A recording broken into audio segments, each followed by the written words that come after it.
Good evening दोस्तों। हमने देखा decimal expansion of rational number. अब हम देखेंगे decimal expansion of irrational number. जैसा कि हम इरेशनल नंबर के बारे में जानते हैं कि जो नंबर पी बाई क्यू के फॉर्म में नहीं हो उसको हम इरेशनल नंबर करते हैं। जो पी बाई क्यू के फॉर्म में हो और Q is not equal to zero हो उसको हम लोग रेशनल नंबर कहते हैं, और जो इस क्राइटेरिया को फुलफिल ना करे उसको इरेशनल नंबर कहते हैं। ठीक है, हम एक पॉइंट देखते हैं। जो डेसिमल एक्सपेंशन होता है इरेशनल नंबर का, decimal expansion of irrational number वो क्या होता है, हमेशा non terminating and non recurring होता है। Non terminating are always are non terminating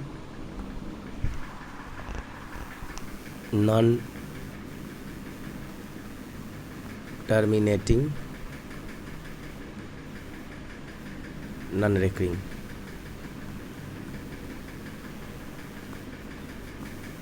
जैसे √2, इसका एग्जाम्पल √2, इसका क्या होता है 1.41213562 पाई की वैल्यू वो क्या होती है 3.14159265 ... देखिए पाई, अगर इफ़ पाई की वैल्यू अगर दी हुई है 22/7, ये एक रेशनल नंबर है। बट पाई की वैल्यू अगर ये दिया हो 3.1459265 ... वो एक इरेशनल नंबर है। लेकिन इम्पॉर्टेंट पॉइंट क्या है, ये पाई की वैल्यू इतना आता नहीं है जल्दी। ये हम लोग pi is not equal to this, because जब हम डिवाइड करेंगे 22 को 7 से, 3, 21, 1.173, 4, 28, 2, 20, 14, 6, 60, 668। ऐसा है कि देखिए जब 22 पाई इज इक्वल टू 22/7 लिए तो उसकी वैल्यू आती है 3.1428 ... बट पाई की ओरिजिनल वैल्यू क्या है 3.1415 ... तो दोनों में बहुत डिफरेंस है। तो इसलिए हम कह सकते हैं, बट हम क्या करते हैं कि हम लोग राउंडिंग फिगर पढ़े होंगे बचपन में कि जो नंबर 5 या 5 से अधिक हो, 5 या 5 से अधिक,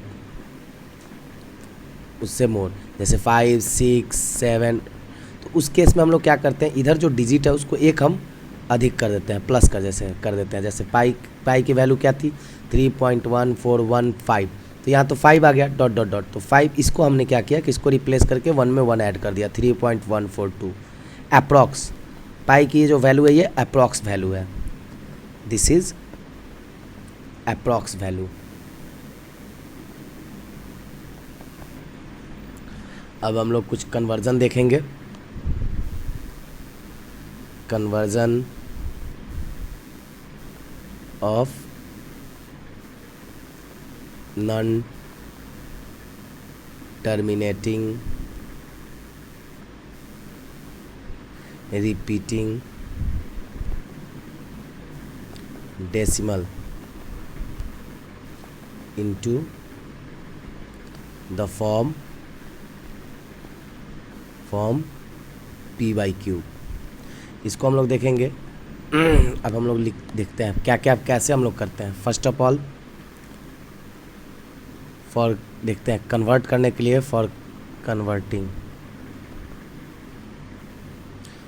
के लिए क्या करते हैं, सबसे पहला स्टेप कंसीडर। पहले हम लोग मान लेते हैं कंसीडर, पहले हम लोग कंसीडर करते हैं। क्या कंसीडर करते हैं जो दिया हुआ नंबर है, द गिवन नंबर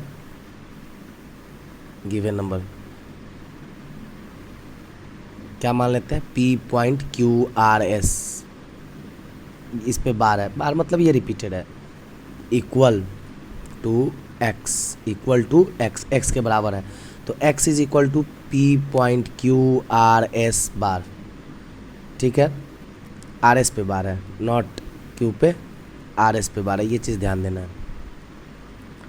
तो RS, तो ये कैसे हो सकता है, इसको हम ऐसे भी लिख सकते हैं P.QRS RS dot dot dot dot dot. दूसरा पॉइंट क्या है, हम लोग डेसिमल पॉइंट को शिफ्ट करते हैं, शिफ्ट द डेसिमल पॉइंट। हम लोग डेसिमल पॉइंट को कैसे शिफ्ट करते हैं, अब जैसे यहाँ हो गया P पॉइंट, जैसे हम यहाँ 10 करेंगे 10x, तो दोनों तरफ 10 से मल्टीप्लाई करेंगे, तो जब 10 से मल्टीप्लाई करेंगे तो ये हो जाएगा PQ.RS डॉट डॉट डॉट। ये इक्वेशन 1 मान लेते हैं। अब तीसरा स्टेप क्या है, फिर से हम इसको 10 से मल्टीप्लाई करते हैं अगेन, ये देखना है हम सिंपली बता रहे हैं अगेन हम क्या करेंगे कि 2 है तो हम 10 के पावर से मल्टीप्लाई करेंगे, बट हम इसको सिंपली लेके चलते हैं।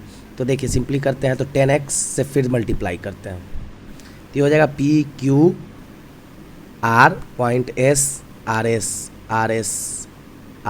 Dot dot dot dot. फिर अगेन क्या करते हैं, फिर हम 10 से मल्टीप्लाई करते हैं, तो ये तो 100x हो गया, इसमें हम फिर 10 से मल्टीप्लाई करते हैं, तो ये क्या हो जाएगा PQRS.RS डॉट डॉट डॉट। अब ये हो जाएगा 1000 x is equal to PQRS.RS dot .RS नहीं multiply RS dot dot dot dot.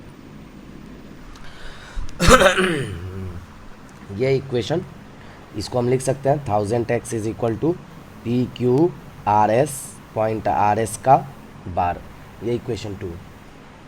अब हम इक्वेशन 2 से इक्वेशन 1 को सब्ट्रैक्ट कर लेते हैं सिंपली। तो इक्वेशन 1 क्या था, तो ये हो जाएगा 1000x is equal to PQRS.RS bar minus 10x PQ.RS bar. अब ये RS बार से RS बार कैंसिल आउट हो जाएगा, मतलब ख़त्म हो जाएगा, माइनस हो जाएगा, ये हो जाएगा 990x is equal to PQRS minus PQ। अब इसको एक छोटा सा एग्जांपल से हम समझते हैं, एक एग्जांपल लेके समझते हैं। 2.23 को हम करते हैं, ठीक है।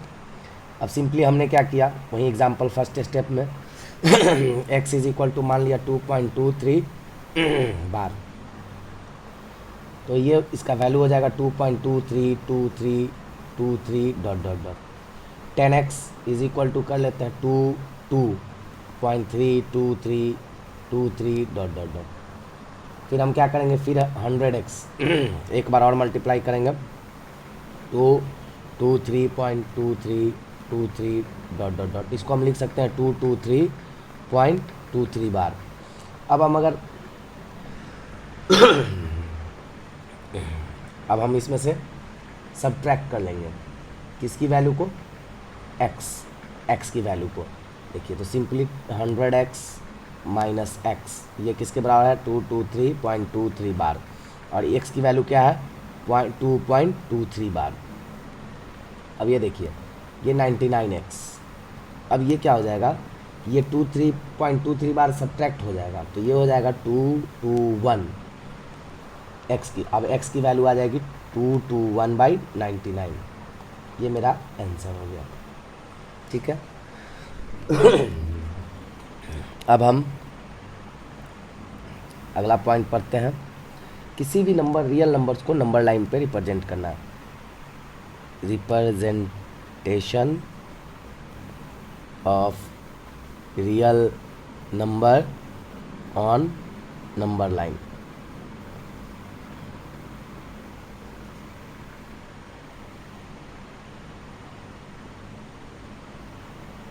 सबसे पहले हम थोड़ा सा डिफाइन करते हैं नंबर लाइन है क्या। हम लोग तो सबको ही पढ़ लेते हैं नंबर लाइन, एक लाइन हो गया, इस पे नंबर को रिप्रेजेंट करते हैं, वो नंबर लाइन है, और हम लोग भी पढ़ाते भी हैं। बट इसका डिफिनीशंस क्या है, इसको ज़रा देखते हैं। आप टीचर बनने वाले हैं तो डिफिनीशंस क्लियर रहने चाहिए इसलिए मैं डिफिनीशंस को लेके चलता हूँ। एन इमेजिनरी लाइन, कोई भी imaginary line whose each equally distant point represent a real number is called number line। देखिए, कोई भी इमेजिनरी लाइन ले लीजिए जो इक्वल डिस्टेंट पॉइंट, जो इक्वली डिस्टेंट पॉइंट है। जैसे हमने एक नंबर लाइन ले लिया, इसके बीच में यहाँ से इक्वली डिस्टेंट पॉइंट है ये, ठीक है। वो एक किसको रिप्रेजेंट करे, जैसे 0 1 2, ये किसको रिप्रेजेंट करे, एक रियल नंबर को। तब वो क्या हो जाएगा, वो नंबर लाइंस कहलाएंगे, ठीक है। अगला पॉइंट,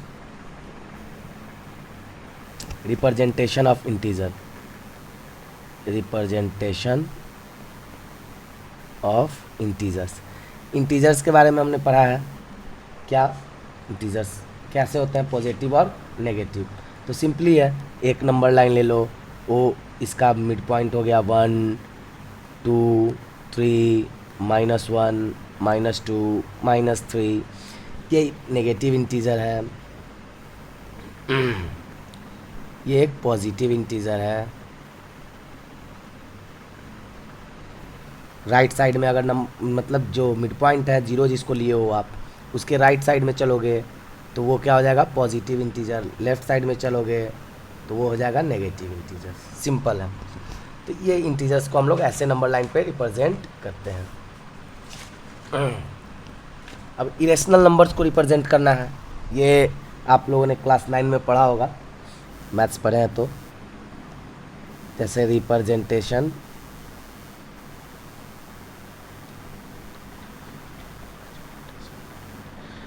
ऑफ इरेशनल नंबर। ये सिंपल है। इरेशनल नंबर जैसे √2 हम लोग इसको रिप्रेजेंट करते हैं, उसके बाद हम लोग स्टेप देखेंगे पहले। तो जैसे ये एक 1 हो गया, ये 1 हो गया, तो इसका जो हाइपोटेनस होगा पाइथागोरस थ्योरम से जो हम निकालेंगे वो क्या होगा, सिंपली है √2। लेकिन इसकी जब ये नंबर्स एक्सटेंड, ये लाइन एक्सटेंड करेंगे, जब इसका जब इसको जब गिराएंगे इस लाइन को, तो इसकी वैल्यू कहीं यहाँ आएगी, ठीक है, पाइथागोरस थ्योरम लगा के। बट हम लोग इसका स्टेप देखते हैं, कुछ किस स्टेप से बनेगा वो स्टेप्स हम लोग एक नए वीडियो में देखते हैं। सॉरी फॉर डिस्टर्बेंस, एक कॉल आ रहा है, बस हम लोग स्टेप इसके बाद वाले वीडियो में देखें।